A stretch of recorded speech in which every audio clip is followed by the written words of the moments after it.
ठीक है। नेक्स्ट इस पे आते हैं हम अपने one way analysis of variance. इसके लिए टेबल भी मैंने रखा है, जो तुम कह रहे थे ना कि इसका टेबल नहीं मिल रहा है। ये एफ रेशियो का जो टेबल है, ये वाला टेबल इसमें यूज होता है, मैं तुम्हें भेज भी दूंगा। सर ये ईमेल कर दीजिए। हाँ, या आप ईमेल कर सकते हो? हाँ हाँ, आपको ईमेल कर दूंगा। ठीक है। ये वाला टेबल यूज होता है इसमें। देखो, इसमें दो चीजें दे रखी हैं। एक ये 0.05 पे दे रखा है, ये, और इसी का नीचे 0.01 पे दे रखा है। अच्छा, दोनों की टेबल्स ही अलग अलग हैं, 0.5 और 0.1 की। हाँ, क्योंकि इसमें है ना 2 डीएफ होते हैं ना, हाँ नहीं, इसलिए ठीक है। वो कि एनोवा की जब हम बात करते हैं तो ये डिफरेंस बिटवीन टू मीन्स होता है। और वन वे एनोवा में इसमें एक चीज एक्स्ट्रा जुड़ जाती है कि एक जो है हमारा डिपेंडेंट और इंडिपेंडेंट, जब हम वेरिएबल की बात करते हैं, इसमें इंडिपेंडेंट वेरिएबल एक होता है और डिपेंडेंट कई हो सकते हैं। अगर हम पिछले वाले सेक्शन की बात करें तो वहां पे 2 ग्रुप की बात की है, यहाँ पे मोर देन 2 ग्रुप हो सकते हैं, 3 हो सकते हैं, 4 ग्रुप्स हो सकते हैं एनालिसिस ऑफ वेरिएंस में। ठीक है। अब पहले हमने क्यों किया था मीन डिफरेंस, क्योंकि इसमें भी जो चलेगा वो सारा कुछ मीन के ऊपर चलेगा। ये भी मीन वेरिएंस को लेता है, मीन डिफरेंस को लेता है। एक क्वेश्चन आएगा इसमें वेरिएंस क्या होता है, एक क्वेश्चन आएगा स्टैंडर्ड डेविएशन क्या होता है, जिसका आपको पता है। क्या क्या सर, फिर से बोलना सर, आपने अभी क्या बोला? वेरिएंस और स्टैंडर्ड डेविएशन। हाँ वेरिएंस जो है स्टैंडर्ड डेविएशन का स्क्वायर ही तो होता हाँ। है ना। हाँ, इसको हम स्टार्ट करते हैं। The foregoing unit you have learned about how to test significance of a mean obtained on the basis of observation taken from group of persons and the test of significance of difference between the two means. No doubt the test of significance of difference between the two means is very important technique of inferential statistics, which is used to test the null hypothesis scientifically and help to draw concrete conclusions. But its scope is very limited. It is only applicable, ये इसी line के लिए ये मैं paragraph पढ़ रहा हूँ. It is only applicable to the two sets of scores or the scores obtained from two samples taken from a single population or from two different population. तो ये बात करता है more or less दो groups की. Now imagine if we have to compare means of more than two populations or two groups, then what would happen? Can we apply successful the critical ratio or the t test? अब जहां पे भी T test का word आएगा, T test हमेशा दो scores के बीच में होता है,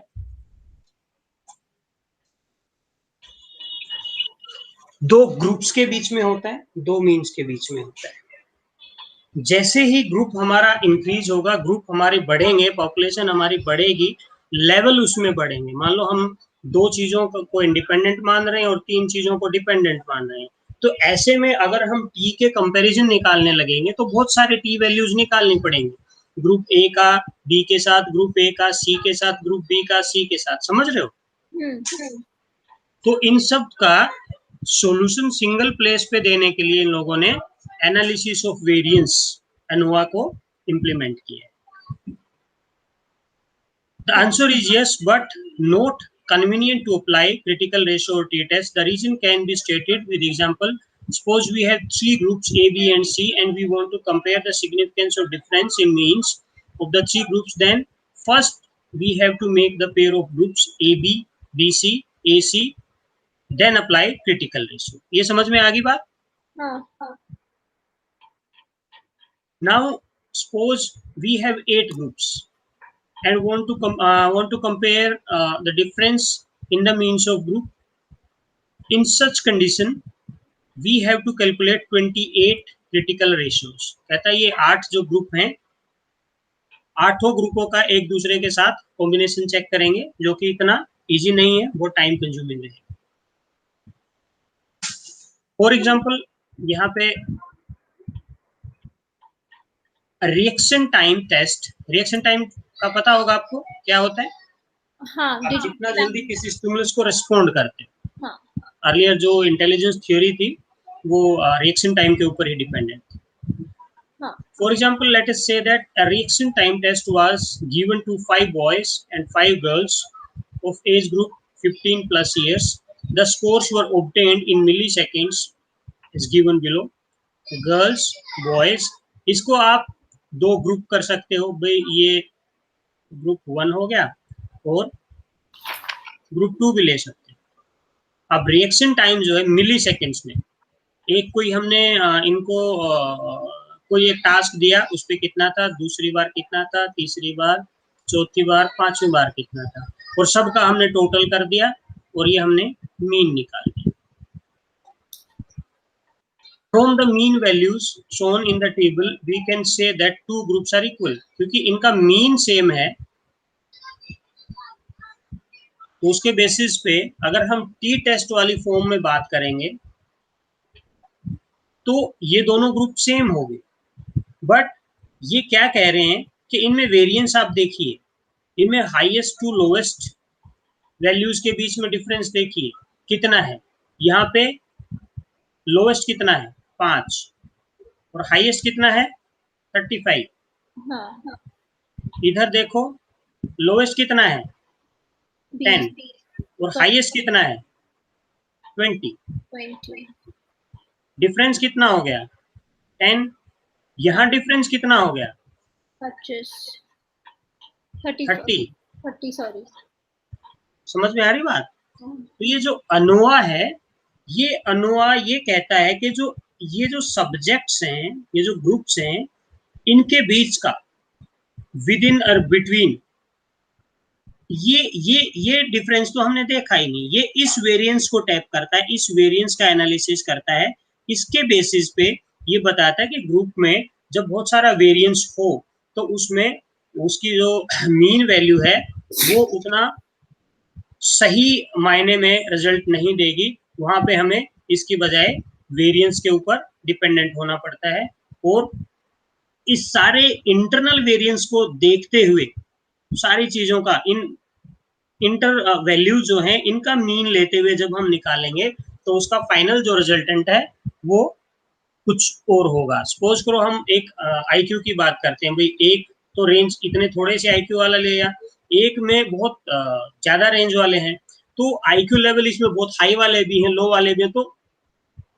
नो डाउट इनकी परफॉर्मेंस अलग होगी, इनकी परफॉर्मेंस अलग होगी। और जब टोटल की बात करेंगे, अगर हम टी टेस्ट की फॉर्म में करेंगे तो हमने ग्रुप का अकेला मीन निकाल लिया, सीधा सिंपल मीन, हमने विद इन और बिटवीन मीन की बात ही नहीं करी। तो उस केस में ये कहेगा नहीं नहीं दोनों ग्रुप तो बिल्कुल सेम है, इनमें तो कोई डिफरेंस ही नहीं है, इसलिए अनोवा को इंट्रोड्यूस किया गया। ठीक है, ठीक है। डायरेक्ट हम इस पे आते हैं, अनोवा को थोड़ा सा समझने की कोशिश करेंगे। Basically, sir, ANOVA is a measure of variability. तो हाँ, वेरिएबिलिटी में रेंज आ जाता है, वेरिएंस आ जाता है, स्टैंडर्ड एवरेज आ जाता है, नहीं क्या, सॉरी, रेंज आता है, वेरिएंस आता है, स्टैंडर्ड डिविएशन आता है। जो मीन से डेविएशन निकालेगा वो सारा वेरिएबल। हाँ, तो वही तो उसमें एक तो रेंज आ गया हम्म और आपका वेरिएंस और स्टैंडर्ड डिविएशन आ गया हम्म है ना? हाँ, और भी कुछ है? नहीं और क्या आएगा इसमें? तो ANOVA is a form of standard deviation only ना? हाँ, ये चलेगा तो स्टैंडर्ड डेविएशन के इर्द गिर्द। आप मीन से कितना डिविएट कर रहे हो, वो जो डेविएशन है उसको स्टैंडर्ड फॉर्म देके वो कितना वेरिएंस चल रहा है ग्रुप के बीच में और इंटर सब्जेक्ट सब्जेक्ट्स के बीच में, पर सब्जेक्ट के बीच में। ठीक है। तो इसको पूरी इसकी फुल फॉर्म होती है एनालिसिस ऑफ वेरिएंस। इसी में इसके जैसा एक होता है MANOVA, multivariate analysis of variance, एक होता है मैनकोआ,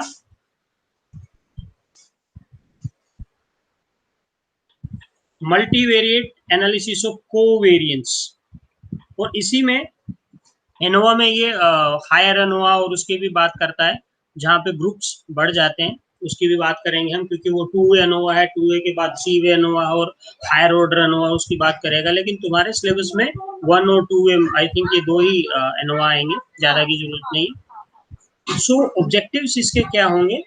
define variance, differentiate between variance and standard deviation. इसको हमें ज्यादा इस पे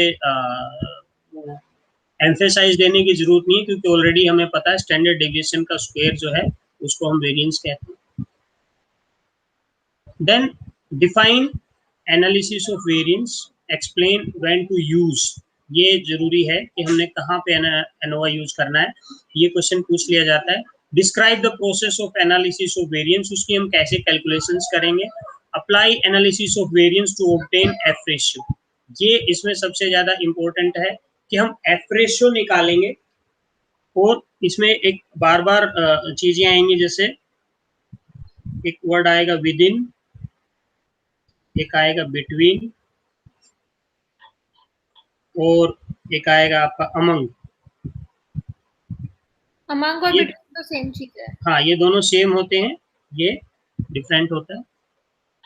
analyse difference after having F value, F value हमारी आ गई तो उसके बाद सीधी सी बात है कि हम इसका सिग्निफिकेंस लेवल कैसे चेक करेंगे, जो आपके पास टेबल है। elucidate the assumptions of analysis of variance, list out precautions while using analysis of variance, consult the F table correctly and interpret the results.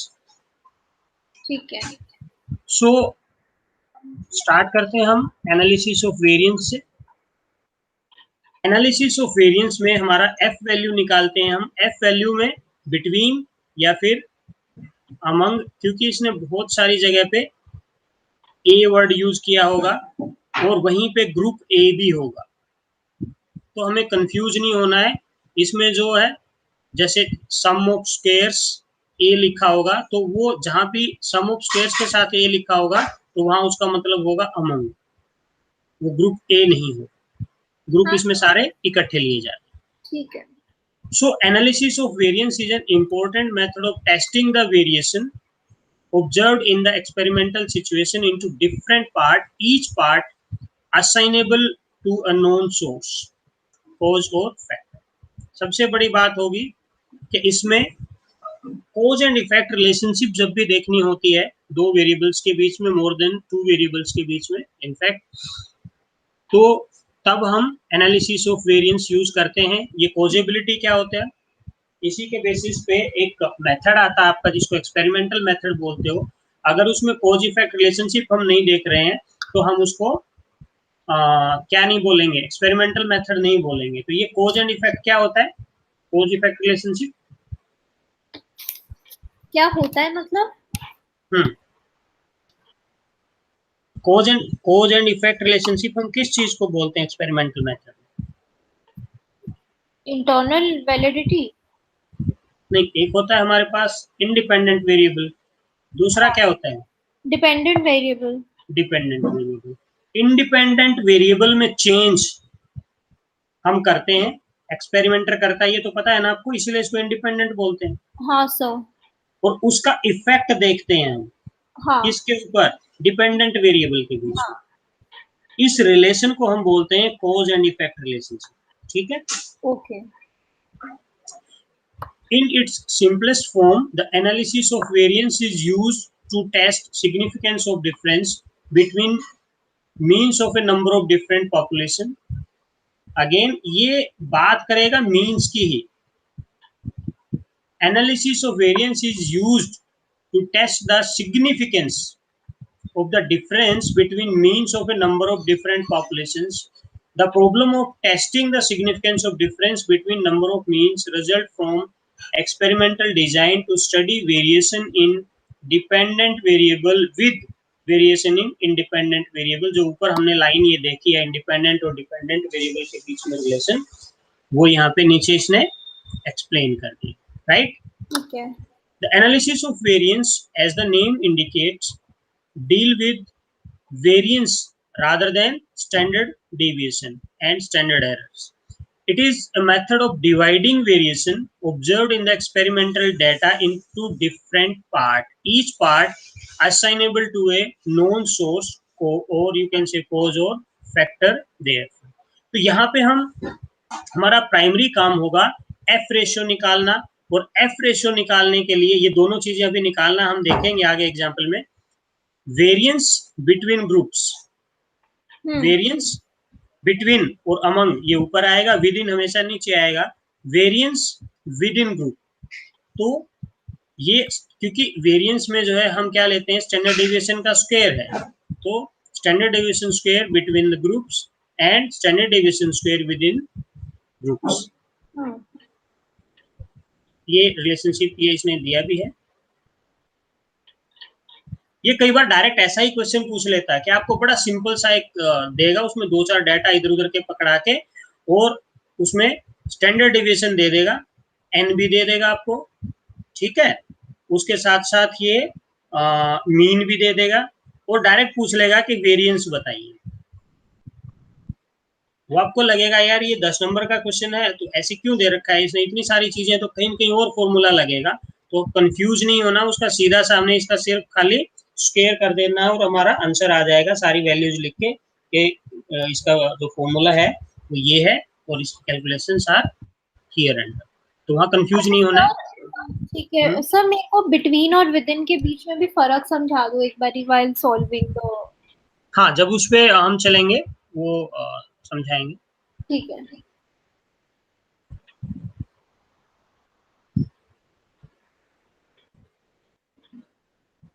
Meaning of variance. Before to go to further procedure, use of analysis of variance to test the significance between means of various population or group at a time, it is very essential first to have clear concept of the term variance, the terminology of statistics, the distance of score from central point. Mean is called deviation and index of variability and is known as mean deviation or standard deviation. Mean से standard form में आप कितना deviate हो रहे हो, कितना ऊपर हो कितना नीचे, ये आपका सैंपल, आपकी population. In the study of sampling theory, sum of the samples may be somewhat more simply interpreted if the variance of a sample is defined as the sum of squares of deviation divided by degree of freedom rather than mean of squares deviation. The variance is most important measure of variability of a group. It is simply the square of SD, the group, and its nature is quite different from standard deviation. Point ये है कि variance का जो nature है standard deviation से वो different हो जाता है क्योंकि इसमें variability के chances increase हो जाते हैं. अब variance का जो formula है ये है standard deviation का, क्योंकि x माइनस एम बटे एन होता है या x माइनस एक्स बार बटे एन होता है, या कैपिटल एन भी आप इसको लिख सकते हैं. और इसका क्योंकि ये स्क्वायर है तो यहाँ पे स्क्वायर हो जाएगा. तो एसटी का फॉर्मूला मेरे ख्याल से x minus M upon under root N होता है. हाँ, x माइनस एम या x minus X bar upon under root N होता है उसका फॉर्मूला एसटी का. अंडर रूट एन होता है. चलो वो तो आगे आ जाएगा, उसको क्रॉस चेक कर लेंगे हम. तो कर लो ना, फिर बाद में बार बार कंफ्यूजन होती है. चलो देख लो, इसमें एक एग्जांपल दिया होगा नीचे. लेकिन मैं अपना ढूंढ ही रही हूँ.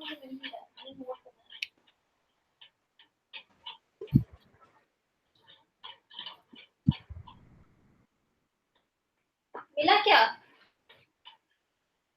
मेरा पेज लगा.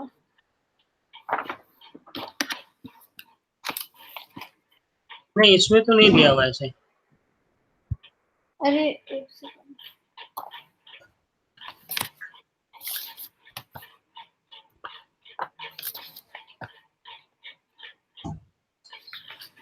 एक सेकंड सर, एक सेकंड.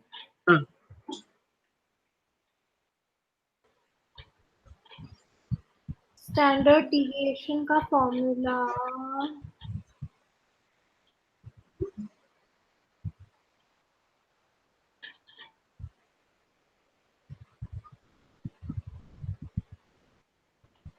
हाँ सर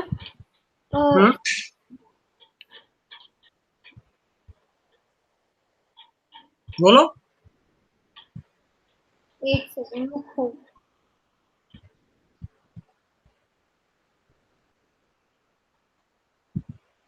चलो चलते हैं, मैं ढूंढती हूँ। ठीक है, आगे चलते हैं, मैं ढूंढती हूँ।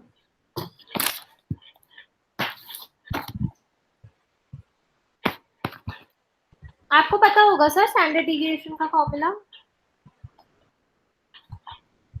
मुझे अगर हम स्टैंडर्ड डिविएशन का सही फॉर्मूला लेते हैं तो ये लिखते हैं इसको। अच्छा, अगर इसको हम लेते हैं तो इसको स्क्वायर करता है तो x minus M upon under root N हो जाएगा ना फिर। वही तो मैं भी कह रही थी, x minus N upon under root N. हाँ, कायदे से अंडर रूट एन आना चाहिए इसमें। वही तो कह रही थी मैं, आपने कहा नहीं होगा। इसमें अंडर रूट कंप्यूटर में कैसे लिखता है मुझे पता नहीं। कंप्यूटर में अंडर रूट का साइन होता है। अच्छा, ठीक है। देन बाकी इसको हम क्रॉस चेक करते रहेंगे, ऐसी कोई भी चीजें आएंगी ना। Thus we can define variance as average number of squares of deviation from the mean of the scores of the distribution. अब ये बात करेगा हमारी प्रोसीजर ऑफ एनोवा। एनोवा हम निकालते कैसे हैं, एनालिसिस कैसे हम करते हैं। Simplest form, the analysis of variance can be used when two or more than two groups are compared on the basis of certain traits or characteristics. Different treatment of simple independent variable is studied or on an dependent variable and having two or more than two groups. Before we discuss the procedure of analysis of variance, it is noted here that when we have taken a large group or infinite population to represent the total units, the symbol capital N will be used. When the large group is divided into two or more than two subgroups having equal number of units, the sample will be denoted by N and will be used for a number of groups, symbol K. हाँ sir ठीक है, ये clear है। आगे हाँ, जहाँ पे K use करेगा ये वर्ड, उसका मतलब होगा क्या, number of groups. Now suppose in an experimental study, three randomly selected groups having equal number of units, say n, have been assigned randomly three kind of reinforcement. ये इसमें थोड़ा सा कंफ्यूज हो जाओगे, हम डायरेक्ट एग्जांपल ले लेते हैं इसका, क्योंकि वहाँ सारा फॉर्मूला लिखा हुआ है। ये सेम चीज है ना, ये सारा का सारा फॉर्मूला उसमें यूज किया हुआ है, तो वहाँ हमारे लिए इजी होगा।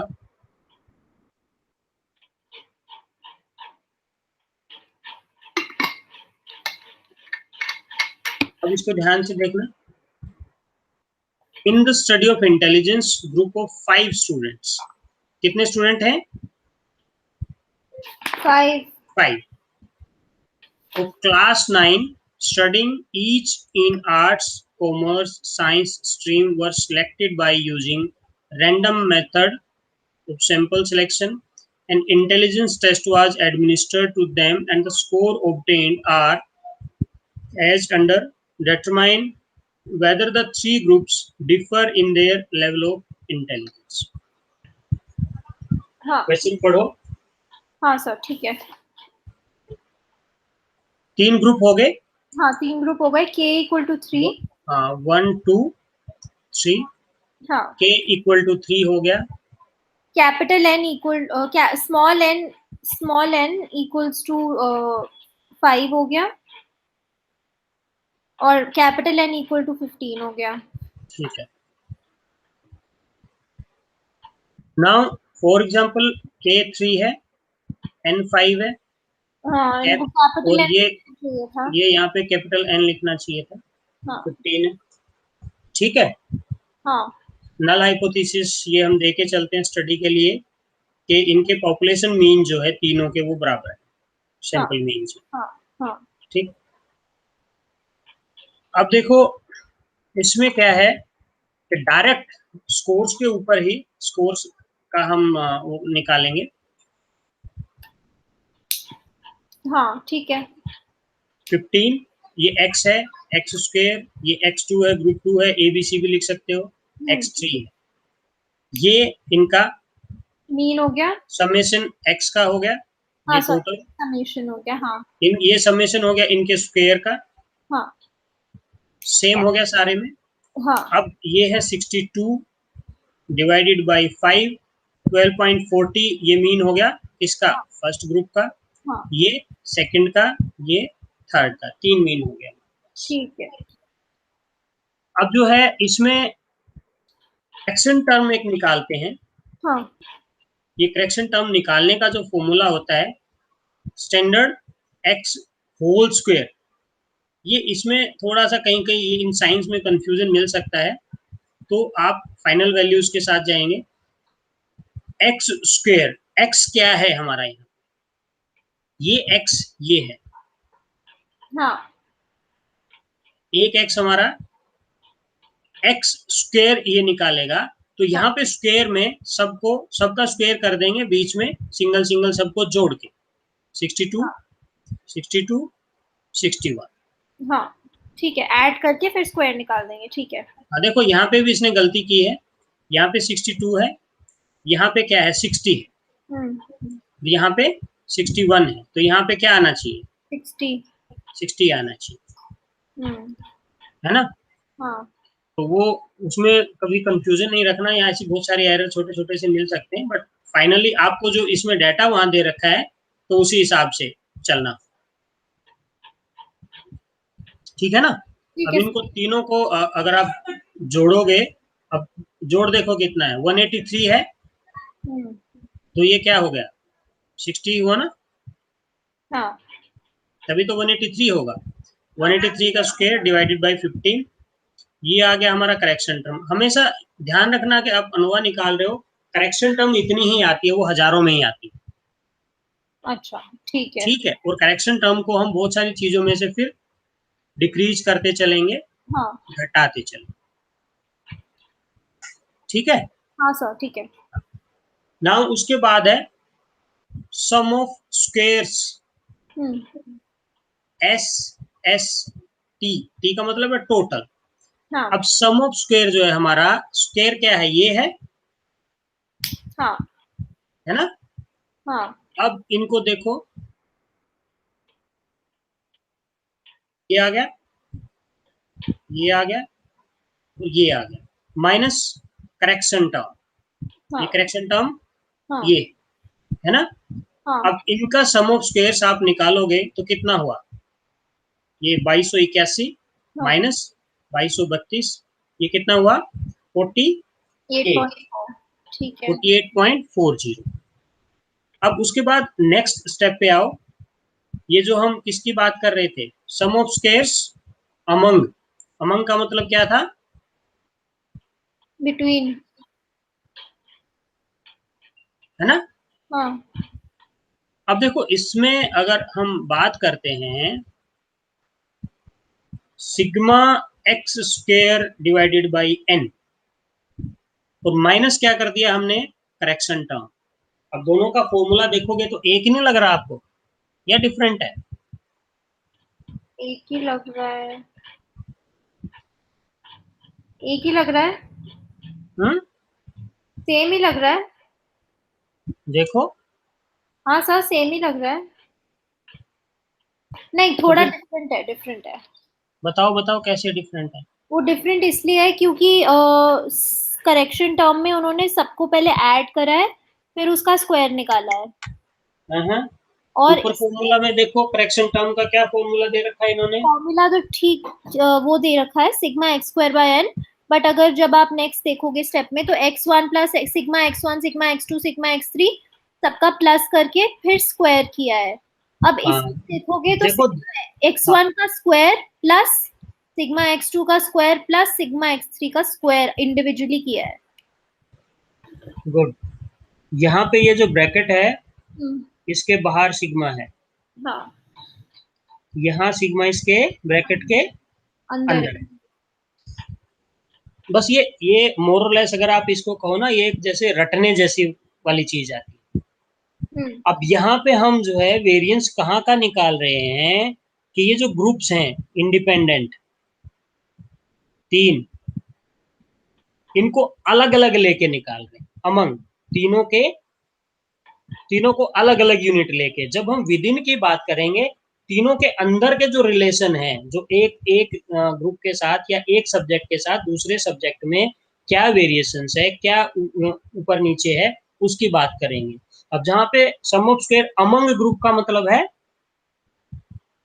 ग्रुप की एवरेज के बेसिस पे, समझ में आ रहा है। और नहीं, वहां बात करेंगे जब विद इन ग्रुप की बात करेंगे, वो ग्रुप के अंदर जो इंडिविजुअल हैं उनके बीच में जो वेरिएंसेस हैं उनके बेसिस पे, that is with in. With in और अमंग आप पूछ रहे थे ना, with in and between, clear है।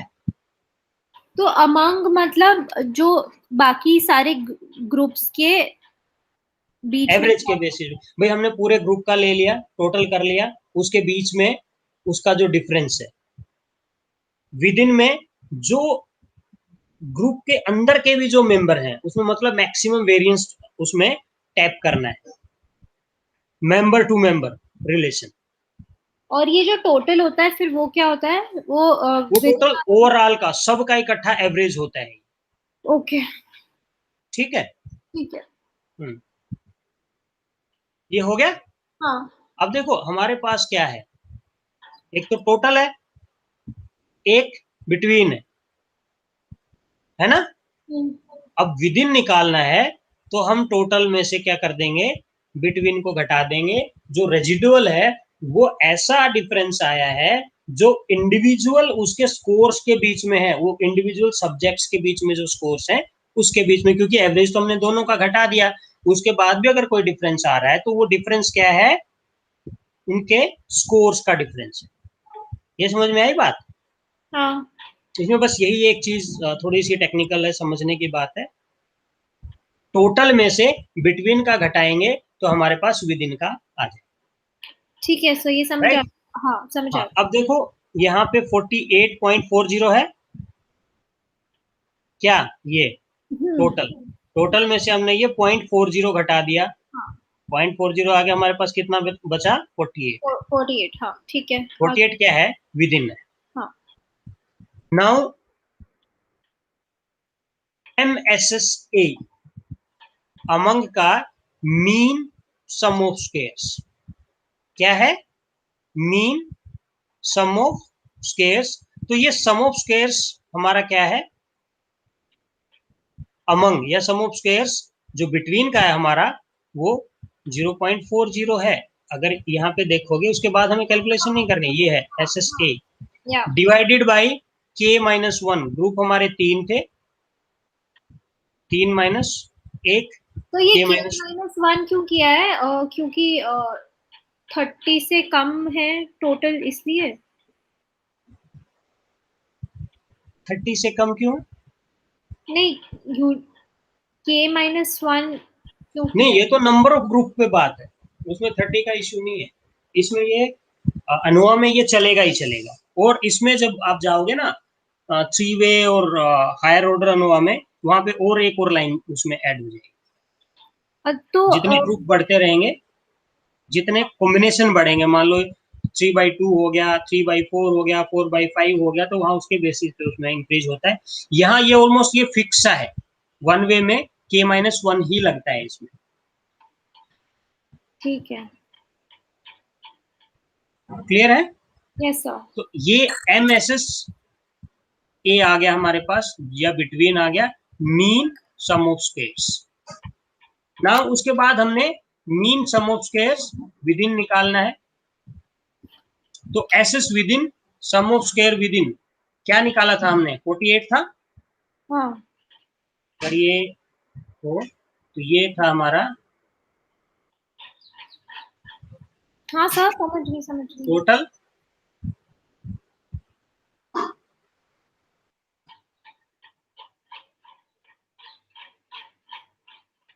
Sum of square with in 48 था हमारा, और डिवाइडेड बाई n माइनस के, कैपिटल N माइनस के। तो n हमारा 15 हो गया, k नंबर ऑफ ग्रुप हो गए -3। ठीक है। 48/12 ये कितना आ गया हमारा 4। अब पॉइंट आता है कि एफ रेशियो निकालनी है हमें, और एफ रेशियो का हमेशा, अगर ऊपर हमने फॉर्मूला देखा था इसका जब हमने उसको अंडरलाइन भी किया था, अगर आप उसको देखेंगे बिल्कुल पहली लाइन जैसे ही शुरू हुआ था हमारा ये चैप्टर, ये दे रखा है वेरिएंस अमंग या between group, variance within group. हाँ।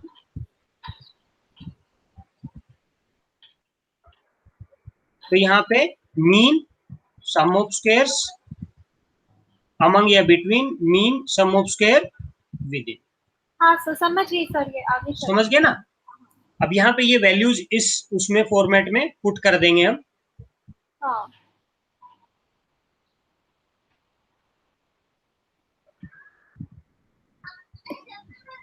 सर, ये मुझे समझ आ गया है। पोस्ट हॉक उस पे चलते हैं, कंपैरिजन पे। अच्छा, पोस्ट हॉक हम क्यों करते हैं? ये पोस्ट कहता हॉक है कि ये, इसीलिए करते हाँ हैं, आप हाँ, बताओ। आप पोस्ट हॉक इसलिए करते हैं क्योंकि वेरिएंस हमें सिर्फ ये बताता है कि कितना वेरिएंस है। मतलब जो स्कोर्स है उनका मीन से या एक दूसरे के बीच में कितना डिफरेंस है, कितना वेरी करते हैं वो एक दूसरे से, whether it's from the mean और whether it's from each other. But उसके अलावा वो हमें कोई इंफॉर्मेशन नहीं देता है। तो हाँ, जब हमें वेरिएंस पता चल जाता है, इन द सेंस कि जब हमें पता चलता है कि ये दो चीजें पता चलती हैं कि या तो इनके बीच में जो रेंज या वेरिएंस है वो सिग्निफिकेंट है यानी कि ज्यादा है, या फिर नहीं है या इनसिग्निफिकेंट है। तो ठीक जब इनसिग्निफिकेंट होता है तब तो हम उसे इनसिग्निफिकेंट पे ही छोड़ देते हैं, उसको आगे हम नहीं छेड़ते हैं, तो हम कुछ कर नहीं सकते फिर उसके आगे। लेकिन अगर हमें पता चलता है कि वो सिग्निफिकेंट है तो नेचुरली हमें अगला स्टेप ये पता करना होगा कि अगर वो सिग्निफिकेंट है तो वो किस वजह से सिग्निफिकेंट है या क्या रिलेशन है उनके बीच में जिस वजह से वो इसको कॉजेशन। एक हिसाब से अगर हम बात करें ना, वो उसमें फर्दर कुछ करेक्शन करता है। पोस्ट हॉक जो है फर्दर आपकी जो फाइंडिंग्स है, जो सिग्निफिकेंस लेवल है, उसको थोड़ा सा वो करेक्ट करके पेश करता है कि उसमें जो एरर के चांसेस हैं वो फर्दर मिनिमाइज हो जाए। अच्छा। हाँ, ठीक है। अब देखो यहाँ पे अगर हम इसकी बात करते हैं, ये हमारा वैल्यूज आ गई, हाँ। ये भी हमने निकाल लिया, हाँ। 0.20 अच्छा हाँ डिवाइडेड सर, बाई 4। टेबल पे कैसे देखना है ये भी तो बताना था। हाँ, ये 0.05 एफ रेशियो है। हाँ। अब हम आते हैं टेबल पे।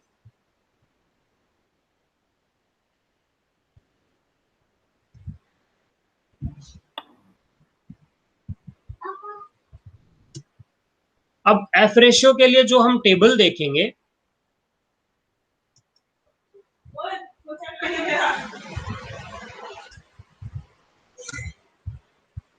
ये हम टेबल देखेंगे कितने की?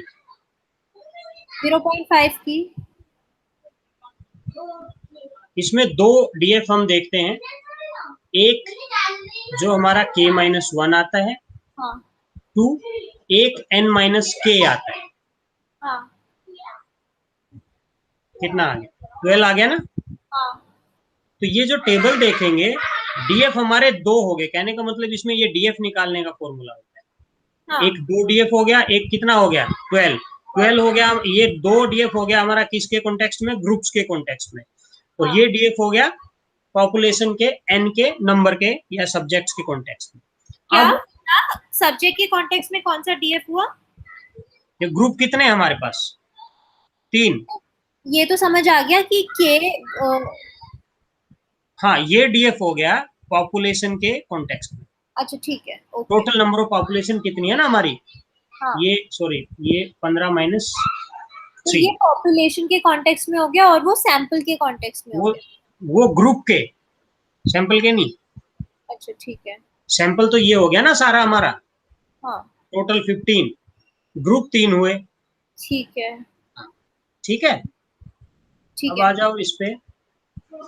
अब इस टेबल में जो देखने वाली बात है वो ये है, जैसे हम पहले देखेंगे 0.05 पी लेवल, ये इधर डीएफ लिखा है और ये इधर डीएफ लिखा है।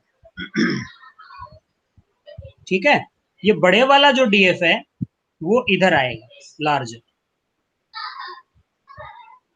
और स्मॉल जो डीएफ है वो इधर से देखिए, वो तो याद रहेगा। मतलब वो तो ठीक है, याद रहेगा। लेकिन क्या कभी ऐसा भी हो सकता है कि जैसे क्या बोलते बोलो बोलो। हैं, जैसे इस समय तो अमंग ग्रुप वाला छोटा है और विद इन ग्रुप वाला बड़ा डीएफ है। उसको छोड़ दो, जो ग्रुप वाला डीएफ है इधर लेंगे, हाँ। और जो एन वाला पॉपुलेशन वाला है वो इधर लेंगे। सैंपल वाला। हाँ, सैंपल या पॉपुलेशन आप जो भी कहो वो इधर लेंगे। अब ठीक है, ठीक है ठीक है। हाँ। अब देखो यहाँ पे कितना है, 2। हाँ। ग्रुप वाला हमारा 2 है, और दूसरा कितना था, 12। 12। तो ये वैल्यू क्या आई, 3.89। 3.89। अब देखो एफ वैल्यू इज 59।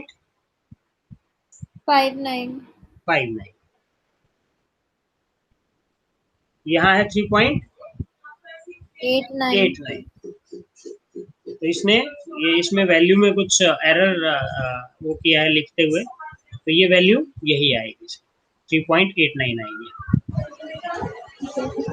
ठीक है, our calculated F value is कितनी है, 0.5। इससे बड़ी है 0. छोटी है, बहुत छोटी है। so which is very low, then the f value given in the table, therefore obtained f ratio is not significant.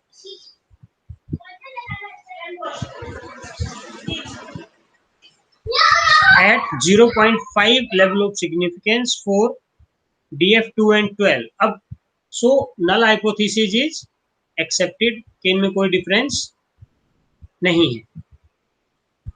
हाँ ठीक है। अगर इसको दूसरी टर्म्स में देखें, जो 0.01 पे देखेंगे, यहाँ पे 3.89 है, वहां पे थोड़ी सी वैल्यू बढ़ जाएगी। यहाँ पे ये 2 है आपका, ये 12, 6.93। हाँ 6.93। ठीक है, हाँ। ऑब्वियस है कि वो यहाँ पे सिग्निफिकेंट नहीं है, तो 0.1 पे कैसे हो। हाँ now you can interpret it, ये आप कर सकते हो, null hypothesis is rejected, therefore with 95%, 99, it can be said that students studying in art, commerce and stream do not differ significantly। देखो ये क्या कहता है, ऊपर वाली लाइन में कह रहा है कि सिग्निफिकेंस, तो नल हाइपोथेसिस इज एक्सेप्टेड, यहाँ क्या कह रहा है, नल हाइपोथेसिस इज रिजेक्टेड। समझ रहे हो, तो यहाँ पे क्या आएगा, null hypothesis is accepted. Accepted, है ना। हाँ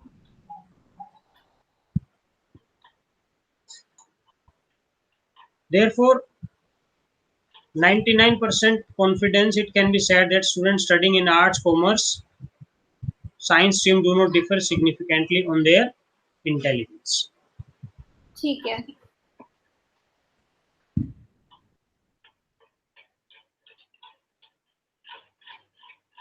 अब एक और एग्जांपल इसका है, ये करना है कि आगे चलें इससे, क्योंकि इसमें वो डिफरेंस देगा आई थिंक, जो है ना। हाँ सर, तो यहाँ हाँ इसको पोस्ट हॉक से कर लेते हैं। हाँ, क्विकली इसको कर लेते हैं। एक बार इस समरी टेबल देख लेते हैं इसकी, और फिर उसके ठीक है, बाद पोस्ट हॉक। देखो इसमें क्या है, गेन इन वेट। नहीं सर, ये तो सीधा चलते हैं ना, 3 ग्रुप्स हैं। हाँ हाँ, उसको ये तो देखो ना एक बार, हाँ ठीक है। 4 ग्रुप हैं ये, 4 4 ग्रुप। ग्रुप है, और 20 रेट्स हैं, हाँ। एंड 20 है। हाँ स्मॉल एन 5। हाँ, ठीक है। उसके बाद उसी तरह से इन्होंने ये निकाल लिया, स्क्वायर निकाल लिया, है हाँ ना, हाँ हाँ। सम स्क्वायर ये आ गया, हम्म, मीन आ गया। अब ये मीन जो है अगर आप इसको देखोगे 2.40, 5 अठे 40, 5 का 20, 4.20 और 5.40। अगेन सेम मेथड में हम करेक्शन टर्म निकाल देंगे। ठीक है, निकलाएगी ना। हाँ सर। फिर सम ऑफ स्क्वायर्स निकलाएगा हमारा। हाँ सर, निकल आएगा। नेक्स्ट समरी ऑफ अनोवा पे चलते हैं। समरी ऑफ अनोवा पे, अब यहाँ पे समरी ऑफ अनोवा में हमारा एफ रेशियो क्या है? 6.39। 6.39। अब हाँ। हमारे पास ग्रुप कितने हैं? 3, सॉरी 4। 4 हैं। और एन कितना है? और 20 है। तो डीएफ हमारे कितने हो जाएंगे? नहीं, हाँ 16 हो जाएंगे। 3 एंड 16 हो गया। हाँ। ठीक है। अब ये 0.05 पी लेवल पे 3 और 16 में हम वैल्यू देखते हैं इसकी कितनी है। ये हो गया हमारा 16 का 5.29। हाँ।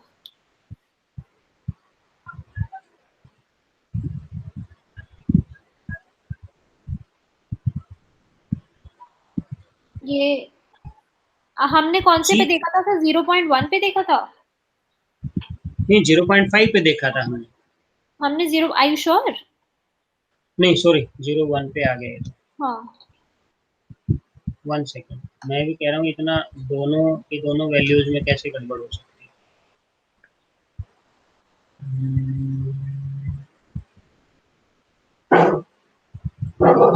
हाँ ठीक है, ये बुक से टैली करते हैं।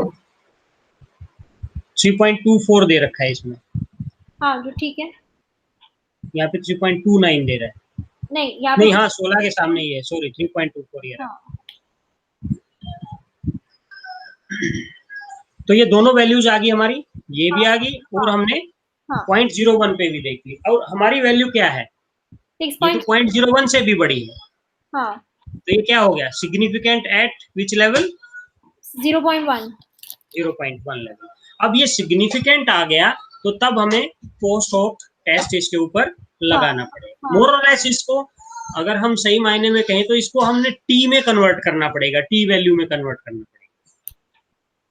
तो मैं टी वैल्यू तो याद नहीं आ रही क्या थी। अच्छा। कोई बात, वो इसमें ये फॉर्मूला देगा, उसमें डायरेक्ट रख देंगे। Our obtained value is this, ये तो हम कर देंगे। नल हाइपोथेसिस क्या हो गया? रिजेक्ट हो गया यहाँ पे। हाँ सर।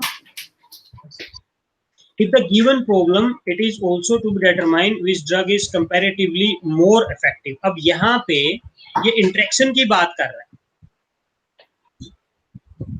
कि जो ड्रग दिए हमने इनको, उनमें से किसका इम्पैक्ट सबसे ज्यादा था। अगर ये चीज हमने देखी, इसने तो बता दिया सिग्निफिकेंट है। एक फॉर्मूला तो होता है कि इनका सबका मीन देख लें हम डिस्क्रिप्टिव में, और मीन जिसका ज्यादा है उसी को हम कह देते हैं कि इसका वैल्यू मीन का ज्यादा है तो इसका इफेक्ट ज्यादा है। समझ रहे हो? दूसरा उसका तरीका होता है एक पोस्ट बार ऑफ, एक बार बताना फिर से। एक तरीका होता है मीन का।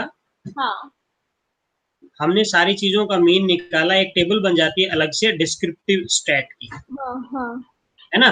तो जिसका मीन हायर है हाँ हाँ तो ऑब्वियस है कि उसका इम्पैक्ट, उसका इफेक्ट ज्यादा होगा। हाँ। एक तो तरीका ये होता है, अगर वो पूछता है हमसे ये कैसे निकालोगे। और दूसरा तरीका होता है जो स्टैटिस्टिकली मोर साउंड जो तरीका होता है, वो होता है पोस्ट होक कंपैरिजन का। ये हमें बताएगा कि इनमें से कौन से का इम्पैक्ट ज्यादा। समझ में आ गया? हाँ post hoc comparison we apply T test. T significance हमने देखनी है। कॉमन फॉर्मूला इसके लिए है T is equal to M1 minus M2। अब ये ग्रुप के M1 M2 आ जाएंगे, जैसे हाँ, हमारे पास 4 ग्रुप है ना, 1 2 3 4, इनके मीन आ जाएंगे। हाँ, 1 2 3 4 और स्टैंडर्ड एरर हाँ, है ना, ऑफ डिफरेंस मीन। अब स्टैंडर्ड एरर हम निकाल लेंगे और वो दो दो ग्रुप का हम कंपैरिजन करते जाएंगे। जिसकी टी वैल्यू ज्यादा आएगी उसका इंपैक्ट ज्यादा आएगा। Mean of first group, mean of second group, standard error of difference mean. अब ये जो फॉर्मूला है, standard deviation within divided by ये under root 1 by n1 plus 1 by n2, where standard error within is equal to standard error, sorry, deviation within. और deviation with in जो है MSS जो था, mean जो है हमारा, उसका अंडर रूट, क्योंकि ये क्या है, ये वेरिएंस है। और वेरिएंस क्या होता है, स्टैंडर्ड डेविएशन का स्क्वायर होता है। तो इसका मतलब है कि इसको हम स्क्वायर यहाँ हटा देंगे तो यहाँ अंडर रूट आ जाएगा मीन MSSW विद इन का। समझ में आई बात? हाँ, तो अब इसमें अगर इस एग्जांपल में आप देखोगे, मीन एसएस विद इन क्या था हमारा,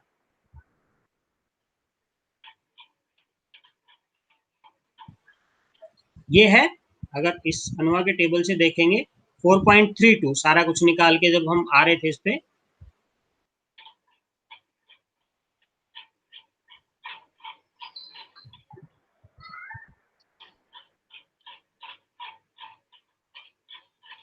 इसमें भी यहाँ भी निकाला होगा कहीं पे हमने।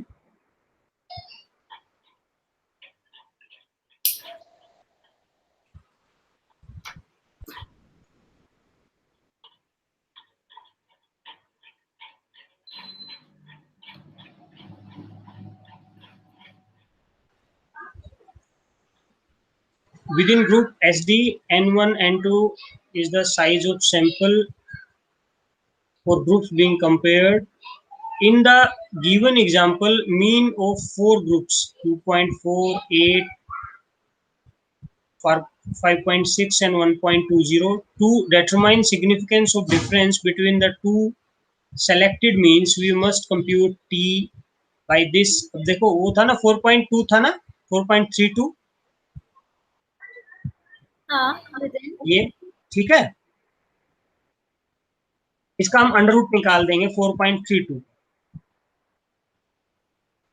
ये तो समझ में आ रहा है ना आपको? हाँ, तो इसका अंडर रूट कितना आया, 2.08। अब पर यहाँ पे अंडर रूट कैसे निकालते हैं सर? हाँ, अंडर रूट कैसे निकालते हैं?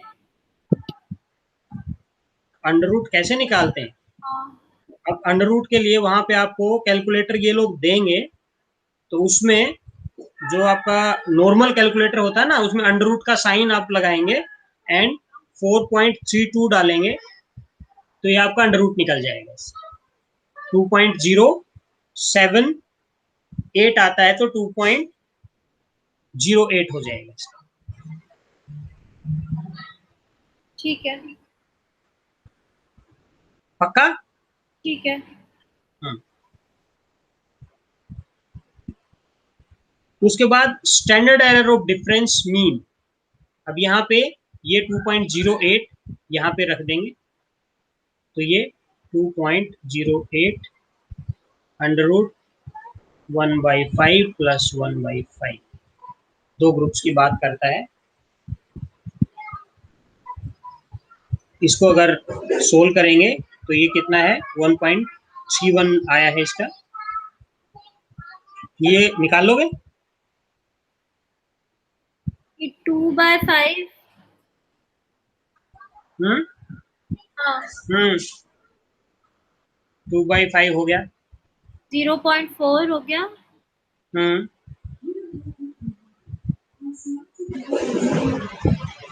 हम्म इंटू कितना करेंगे?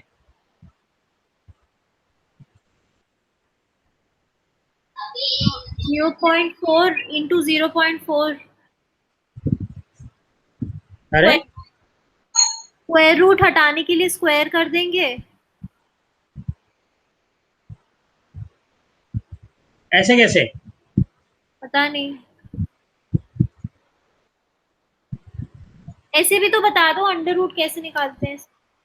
हाँ, अगर कैलकुलेटर ना हो तो थोड़ा तो बता दो अंडर रूट कैसे निकलता है सर। ये तो 8वीं 10वीं क्लास का क्वेश्चन है। हाँ सर, लेकिन मेरे को 8वीं 10वीं क्लास छोड़े 10 साल से ज्यादा हो गए हैं,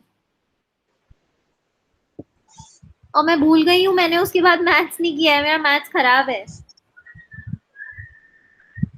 मैं 2009 में पास आउट किया था 12th स्टैंडर्ड। हम्म।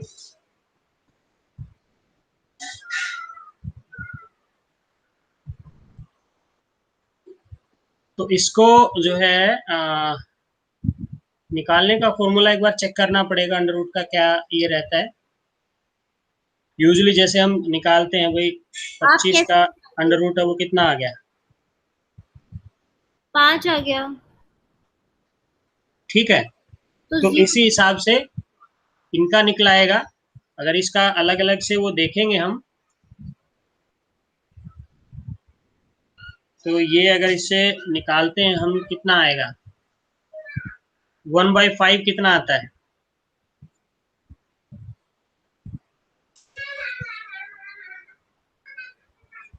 20। 0.2। हम्म। 0.2। हाँ, तो 0.4 हो गया ना। तो 0.4 के हिसाब से तो ये 131 नहीं आएगा, ये 0.2 आ जाएगा। और 0.2 को अगर 0.2 को और 2.08 से हम गुणा करेंगे,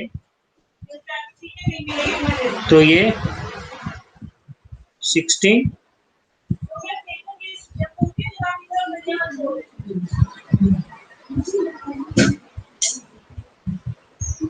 तो ये 0.416 आना चाहिए। बट नहीं, कुछ में कुछ न कुछ है ना, मेथोडोलॉजिकल इश्यू है, वो चेक करना पड़ेगा। क्योंकि अगर मैं कैलकुलेटर से चेक कर रहा हूँ तो 0.4 का अंडर रूट जो है ये दे रहा है, अंडर रूट 0.4, ये 0.63 दे रहा है। 632 एक काफी लंबी लंबी सी वो है। और 0.63 होने पे इसको अगर 0.63 को हम मल्टीप्लाई करेंगे, 0.63 मल्टीप्लाइड बाय 2.08, तो ये 131 आएगा फिर।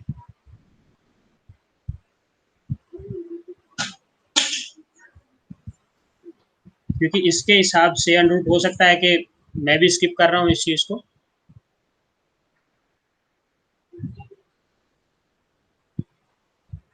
चलो वो चेक करके बताता हूँ मैं आपको इसको ना, ये 0.63 कैसे आया। ठीक है। हेलो। ठीक है सर। हाँ, इसका जो है ये जो आंसर आता है कैलकुलेटेड, ये 1.31 आता है। अब यहाँ पे comparison of the means of the various pairs of group, अब ए एंड बी, इनका मीन देखो कितना है। अगर ए एंड बी का मीन हम देखते हैं, ये ए ग्रुप है, इसका मीन 2.4 है और इसका 8.0, और हम देखना चाहते हैं ए और बी में क्या डिफरेंस है। तो यहाँ पे ये mean of A, mean of B, तो इसने ये उल्टा लिया है, यहाँ पे भी हायर को इसने हमेशा आगे रखा है डिफरेंस देखने के लिए। यहाँ पे जो वैल्यू है इसकी DF16 में हम देखेंगे, क्योंकि 4 ग्रुप है और इस अकेले ग्रुप का हम वो निकाल रहे हैं। यहाँ पे स्टैंडर्ड एरर से इसको डिवाइड करेंगे और मीन डिफरेंस देख के इनका 4.28 सिग्निफिकेंट एट दिस लेवल। ये अगेन ये वैल्यू बी सी, ये जितने भी ग्रुप के जोड़े बने उतना हो गया। आउट ऑफ 6 टी वैल्यूज, तो ये सारी हमारी टी वैल्यूज आ गई। Only 3 T values are found statistically significant among these three one value is found to be significant. अब इसको कैसे इंटरप्रेट कर सकते हो?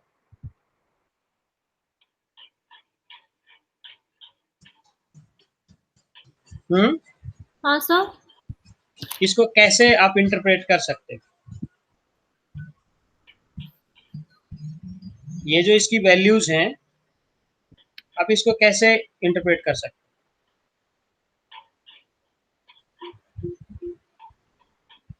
तो मतलब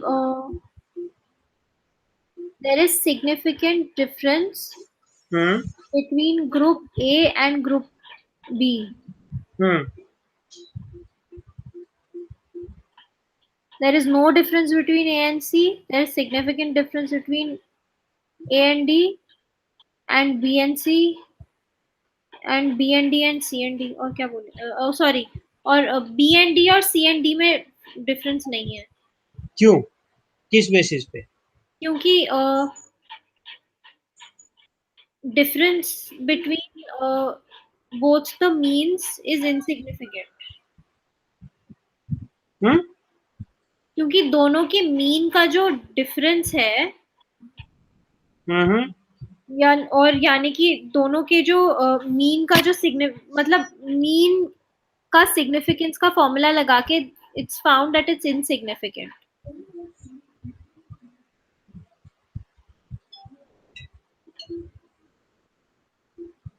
पक्का? हाँ, लिखा हुआ है. नहीं, आपने कैसे चेक किया? किस वैल्यू के अगेंस्ट इसको चेक किया? मैंने नहीं चेक किया. आपने सिग्निफिकेंस लेवल बोला ना कि ये सिग्निफिकेंट है, तो उसकी वैल्यू क्या थी? वो तो यहाँ लिखा हुआ है इसलिए बोल दिया. नहीं, आप देखो, इसने डीएफ कितना दिया? 16. हाँ. और ये वैल्यू क्या है आपकी इधर? टी. हाँ. टी की वैल्यू है ना, टी इज इक्वल टू 2.29. हाँ. तो आप टी की टेबल में 16 डीएफ पे 0.05 देन 0.01 की वैल्यू देखेंगे. तो वो खुल सकती है क्या टी की टेबल? मैं बताऊं पेज नंबर? बताओ.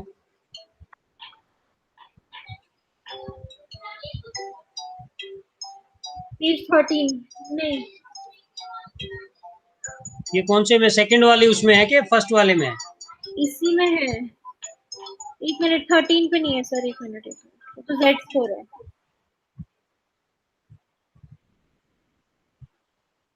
टी टेबल है, मैं बता रही हूँ. पेज 44. इसी में? हाँ.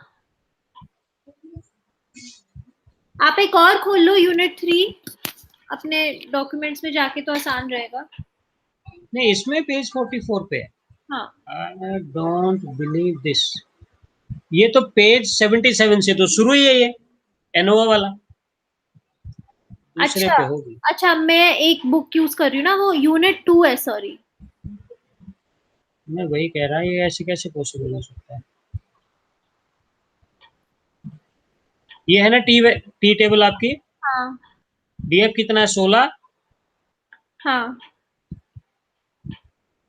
0.05 पे 16 के सामने वैल्यू क्या है? 2.12. हाँ. और दूसरी वैल्यू क्या है? 2.92.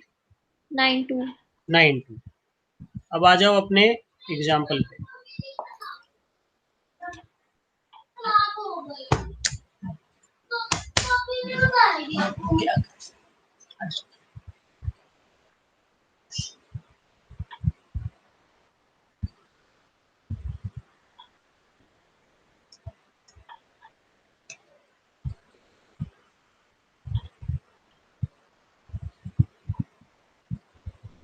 हाँ, वैल्यूज लिख लिया आपने? हाँ. अब बताओ फर्स्ट वैल्यू क्या थी? 2.12.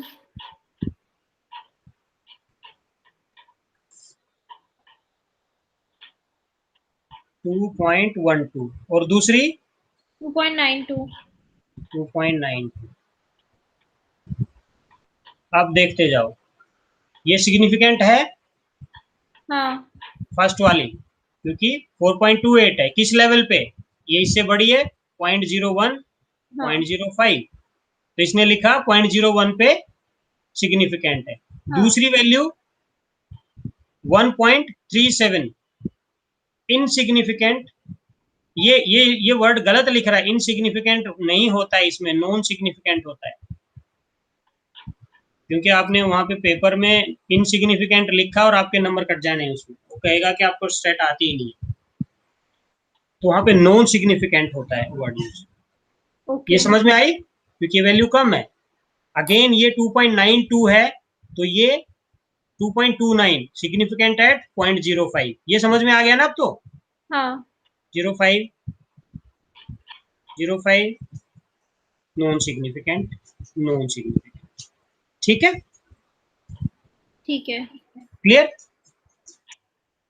ये हमारा one way analysis of variance का दो एग्जांपल थे, जो ये पोस्ट हॉक टेस्ट है, उसमें कंफ्यूजन नहीं रखना है, उसमें खाली हमने टी निकालना है उसकी वैल्यू से,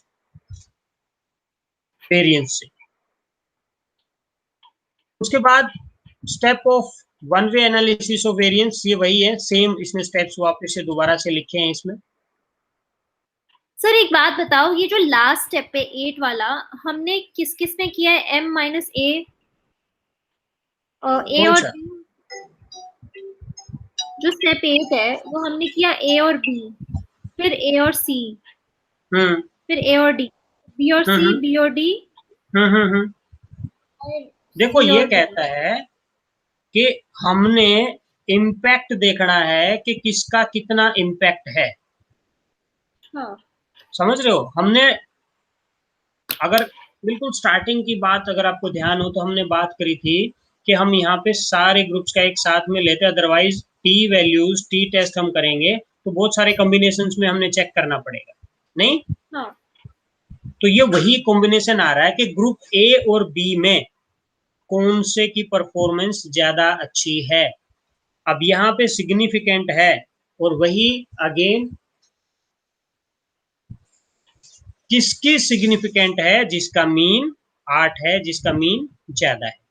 तो इसका मतलब ये जो ग्रुप ए है इसका परफॉर्मेंस ग्रुप बी से ज्यादा अच्छा है, ठीक है? ठीक है, यहाँ पे ए और सी की बात कर रहा है, समझ गई देखो, सर। ठीक है, आगे चलते हैं। ठीक।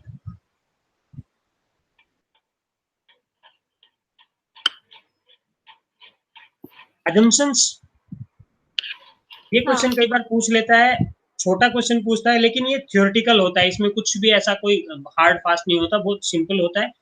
Method of analysis of variance has number of assumptions. The failure of observation or data to satisfy these assumptions lead to invalid inferences. कि हमने मेथड लगाया, वो कुछ ना कुछ वैल्यू तो दे ही देगा, लेकिन हमें नहीं पता कब लगाना है, कहाँ पे लगाना है, क्या उसके assumptions होनी चाहिए, उसके बगैर अगर हम कोई मेथड अप्लाई करते हैं तो वो हमारे रिजल्ट्स जो है, इन्फ्रेंसेस जो उससे निकालेंगे, कंक्लूजन जो निकालेंगे, वो वैलिड नहीं होंगे, सही नहीं होंगे। Distribution of dependent variable in the population under study is normal.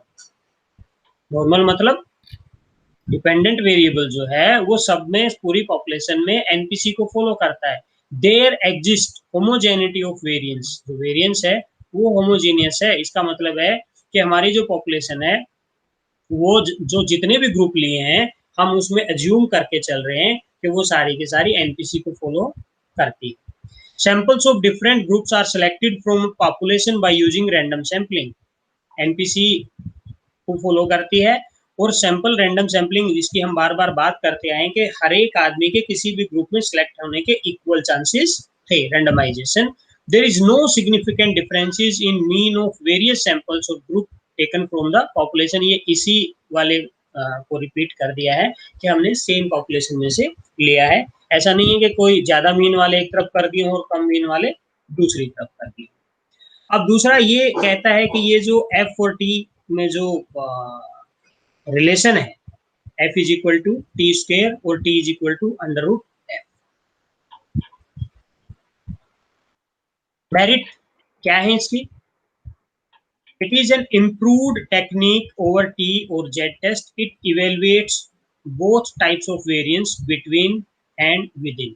This technique is used for ascertaining the difference among several groups और ट्रीटमेंट, मतलब मोर देन 2 ग्रुप हैं, मोर देन 2 ट्रीटमेंट हैं, वहाँ पे हम एनोवा यूज करते हैं. It can involve more than one variable in studying their main effect and interaction effect also. Interaction मतलब किसका effect ज़्यादा है group में. In some of the experimental design, simple random design and level X treatment designs are based on one-way analysis of variance. If T is not significant, F test must be followed.